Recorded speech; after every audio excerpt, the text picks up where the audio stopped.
Now what?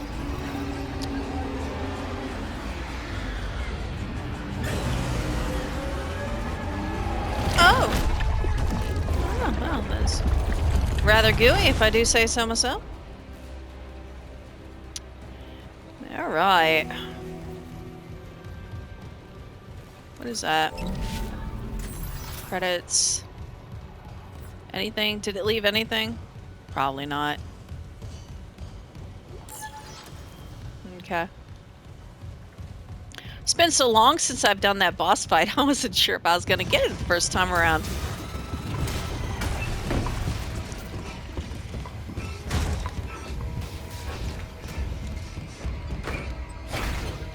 My.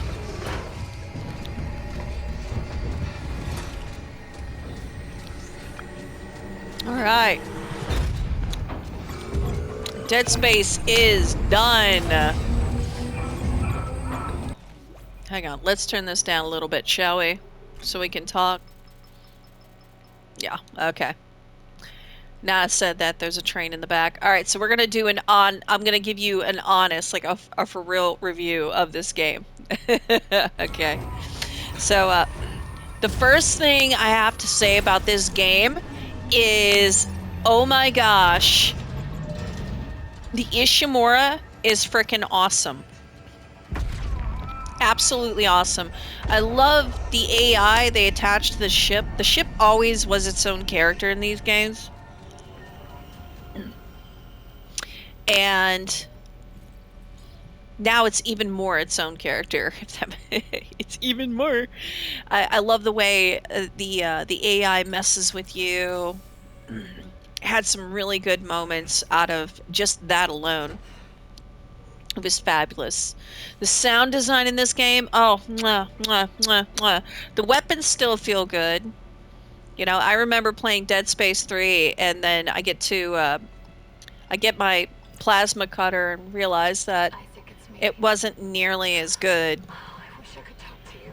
as Dead Space 1 and 2. So the weapons are still good. Plasma guns awesome, or plasma cutter's awesome. Making Isaac talk in this version was a really good idea. Unfortunately, he talked too much. A lot of the dialogue in this game was kind of weak because they had to make dialogue, right? Yes, Nicole. Make us whole again. So yeah, the dialogue was a little excessive. That's because they were making up like new story beats. Sorry, I just ate. So they had new story beats, and they came up with like some really weak dialogue in those moments. I didn't much care for that. But honestly, the whole theme of this game is too much. That's the main theme of this game. You know, it's pretty obvious they tried to combine Dead Space 1 and 2 in many ways.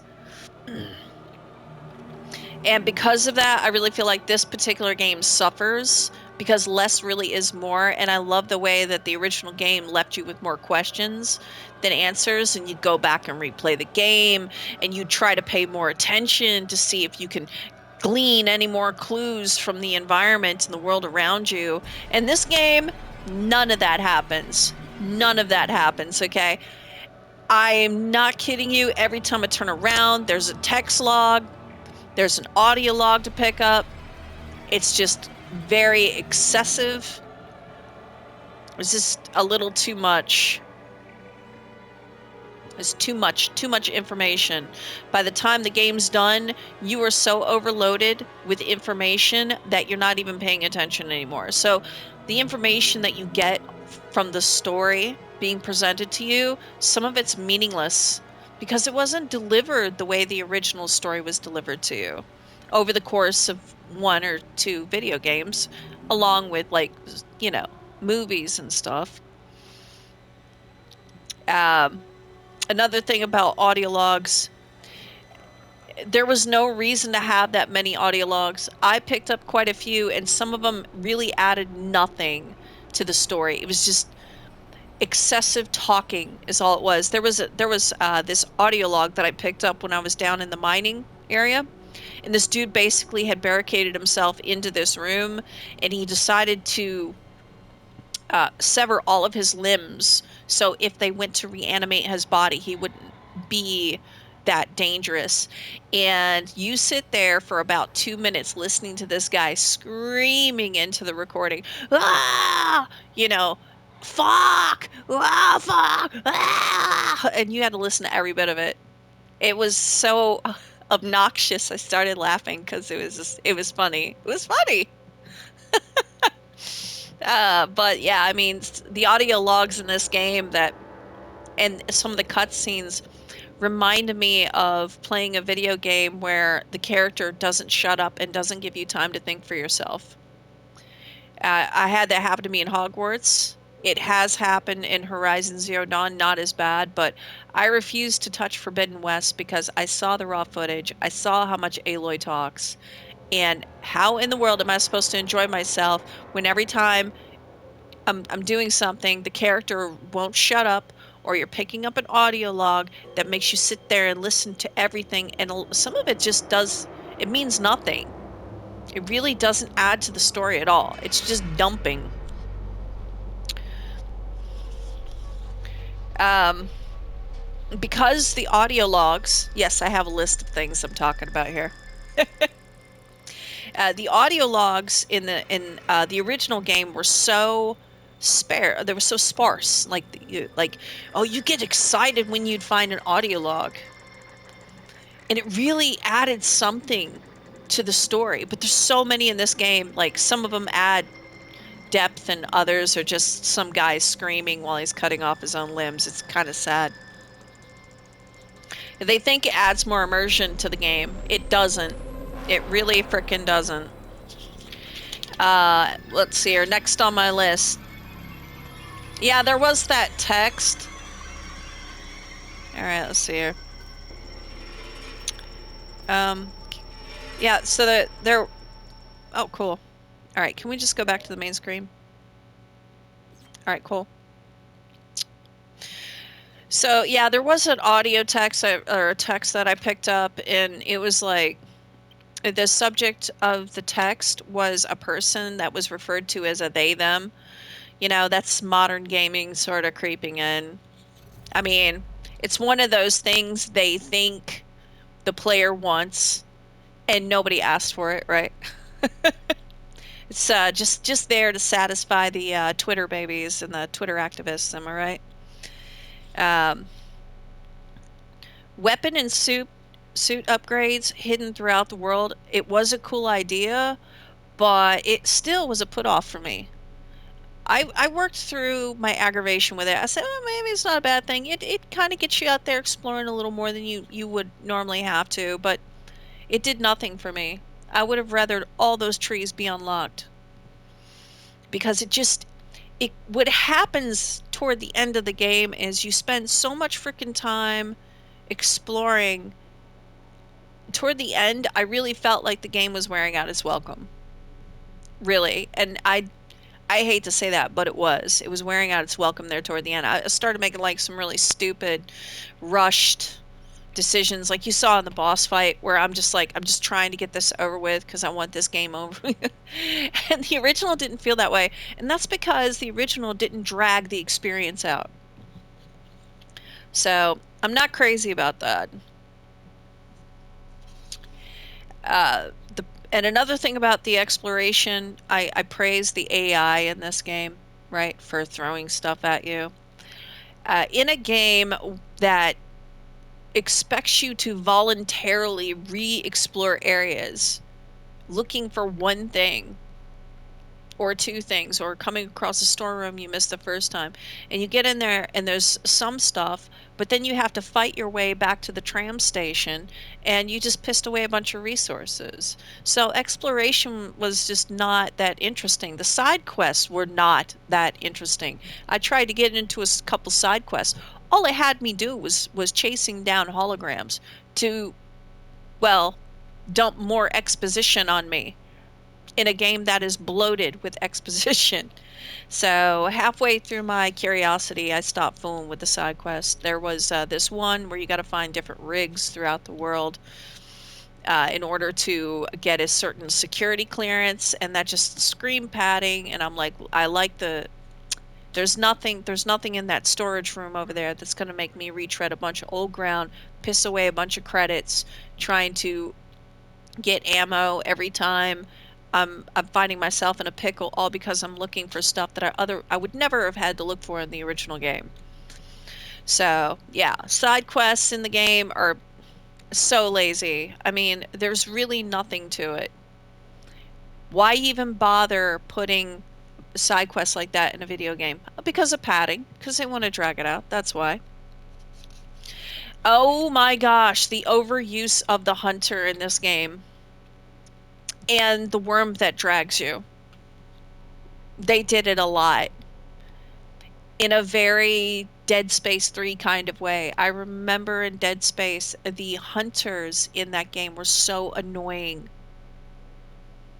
They weren't scary. Not like the first time. The first time you encounter the hunter, I mean, that was freaking terrifying. And the first game did it so much better. In this game, they start dumping the hunter on you every time you turn around, especially toward the second half of the game. And then it just becomes obnoxious. It's just an obnoxious ammo sponge until you figure out how to get out of there. So, yeah, that was a terrible idea. That shit did not work for Dead Space 3. It certainly did not work for this game either. Okay, and let's talk about here. Oh, so we'll talk. Okay. Nicole. I agree with people when they say they made Nicole unattractive. Some people argue and say, "Oh, well, she's overworked and she's really tired and she's scared. That's why she looks kind of rough." No, no, that's not it. Because if you look at the mocap for Gunner's face, because they decided they wanted Gunner to play Isaac in this remake, you could see the care that went into the motion cap. Okay. But when it comes to Nicole, instead of letting her voice actress play Nicole, you know, and let her actually play Nicole. Lovely lady, by the way. Maybe kind of add some add a little something to her, like her face and expressions, like, kind of make her look like she hasn't had sleep in a very long time and she's like super stressed out and scared, kind of add that nuance, like add that to her face, her facial features, right? To make it convincing. But no, like the woman who the face model that they went with was generic, you know, and it was not done very well. Like you could see like how well done the other characters are in this game, but Nicole's face is so it screams this was made. This face was made. It wasn't captured. Organic, like the facial expressions and everything's not very organic. So you could tell that they made it a point to make that face, right? They wouldn't just let the actress play Nicole like they let Gunner play Isaac, right? So they did that on purpose. And it's very distracting sometimes when you're looking at her because you can tell like there wasn't a lot of care that went into her like her face model. Yeah, that was a bit dumb. Another thing that's really dumb, like I said with the over dumping or the exposition dump, they add new things to the game, right? They add new cutscenes and this and that. Here, I have a problem. Here's my problem with that. Some of it, again, it adds nothing to the experience. Like you find out that Nicole helped Isaac's mom get out of unitology, which I don't know how that's possible. So she's a doctor, but she also moonlights as some underground railroad person for getting people out of Scientology or unitology. And I'm like, if Unitology is anything like Scientology, it's a lot harder than that. You know, somebody can't just decide to walk away, right? So, but none of that matters, right? It's that extra information doesn't matter. I think it's just to give Isaac something to talk about when it comes to him and Nicole's relationship. Hammond gets lost at one point along in the crew deck, and then he starts sending he starts sending stuff back to Daniels and Isaac about a handful of Unitologists still alive in the crew deck, and I guess they're sitting around, you know, covered in peanut butter, doing their little marker mantras, you know, in between stabbing each other. I don't know, something like that to that effect. And that completely took the piss out of one thing that made Dead Space really awesome. You are part of a small crew that's gone to a very large ship stuck out in the ass end of the universe. You get there and you realize that this place, which looks very much well lived in, looks very much like a place people work at, turns out to be a place everybody died in. It's haunted. It's a fell and haunted place. And it's infested with these creatures that used to be the people that worked there. And every time Isaac's out there by himself, you feel that isolation for him. You're experiencing that isolation. And in the remake, you got Hammond. Yeah, I'm just checking in with you guys. Here, take a look. Look at what all these people are doing right now. Look what they're doing. Oh, what is that? What are they doing? It's so crazy. I'm watching them through the air duct right now. It adds nothing to the game, and it actually takes the piss out of the idea of isolation, right? That the first game nailed. And the second game did a very good job. Even though you weren't just like stuck on a ship anymore, you still felt that sense of isolation and dread. So Dead Space 1 and 2 captured that really well. This game didn't. It just, man, that really burnt my biscuits. I did not like that part. It's like they go out of their way to add so much shit to this game, and they actually ends up taking away so much that made the original great. Now, how do I feel about maybe playing this game again? Absolutely. I will absolutely be doing Game Plus mode because I'm very curious because, again, the ship itself is what, like, whoa! I love what they did with the Ishimura. It's its own character, and it's even more so now that they got this crazy AI that's controlling the ship. I love it. I can't wait to see how the experience changes depending on like what I'm doing and where I'm going. I would just love to see that. But it's going to take a little time because, again, like I said, by the time we got to this screen right here, I was kind of burned out, guys. Like, this game went out of its way to go on, and the pus puzzles, there toward the end, the pus puzzles in this game, you got to stop and you have to walk really slow through the squishy shit. Got to look for the pus bubble. Got to shoot the pus bubble. Necromorphs jump out, kill them.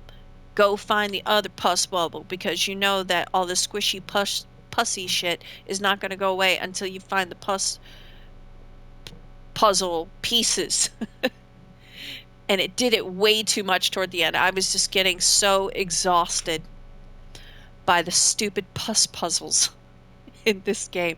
It was like the developers, man, they did not want you to finish this game. Like, they just did not want to. You turn a corner and here's a room full of pus tentacles, and you're like, I gotta figure this shit out again. Where's the pus bubbles? Where they at so I can shoot them? And every one I shoot, I know about 4 or 5 necromorphs is gonna come out of the floor at me. I'm gonna have to deal with them, and then I gotta get back to finding the other pus bubble.